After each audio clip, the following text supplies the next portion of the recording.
إذ يقول لصاحبه لا تحزن إن الله معنا۔ بسم اللہ الرحمن الرحیم۔ آج آپ حضرات کے سامنے جس موضوع پر بات کرنی ہے وہ یہ ہے کہ سیرت نبوی صلی اللہ علیہ وسلم میں سادگی کے نقوش۔ دیکھیں حضور صلی اللہ علیہ وسلم جیسا حسین و جمیل پوری کائنات میں نہیں ہے۔ حضور صلی اللہ علیہ وسلم امام الانبیاء ہیں، وجہ کائنات ہیں، لیکن ان کی سادگی کا عالم تو دیکھیں۔ حضرت ام سلمہ رضی اللہ تعالیٰ عنہ فرماتی ہیں کہ حضور صلی اللہ علیہ وسلم کو کپڑوں میں سب سے زیادہ قمیض پسند تھی۔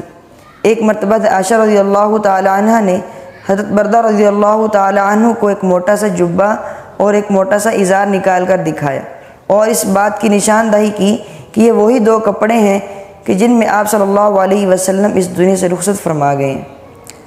دیکھیں آپ صلی اللہ علیہ وسلم جیسی معزز ہستی پوری دنیا میں نہیں ہے، لیکن اس کے باوجود آپ صلی اللہ علیہ وسلم تکلفات سے پرہیز کرتے تھے، عمدہ سے عمدہ لباس پہننے کے لیے گریزاں تھے۔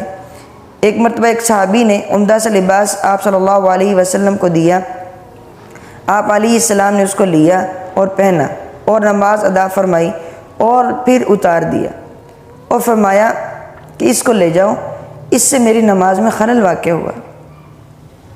اگر آپ حضور صلی اللہ علیہ وسلم کے کھانے کی طرف دیکھیں تو حضرت عبداللہ بن عباس رضی اللہ تعالیٰ عنہ فرماتے ہیں کہ حضور صلی اللہ علیہ وسلم عموماً جو کی روٹی اور سرکہ استعمال کرتے تھے، اور آپ دیکھیں جب آپ صلی اللہ علیہ وسلم کو اس بات کی پیشکش کی گئی کہ ہم پہاڑوں کو سونا بنا دیتے ہیں تو آپ علیہ السلام نے کیا فرمایا؟ فرمانے لگے اے میرے رب، میں اس بات کو پسند کرتا ہوں کہ میں ایک دن پیٹ بھر کر کھانا کھاؤں اور ایک دن بھوکا رہوں، کہ جب میں پیٹ بھر کر کھانا کھاؤں تو آپ کا شکر ادا کروں اور جب میں بھوکا رہوں تو آپ کی جانب گریہ گزاری کروں۔ آپ علیہ السلام کی اس طرز عمل کو دیکھ کر، اس تربیت کو دیکھ کر صحابہ بھی اسی طرح عمل کرتے تھے۔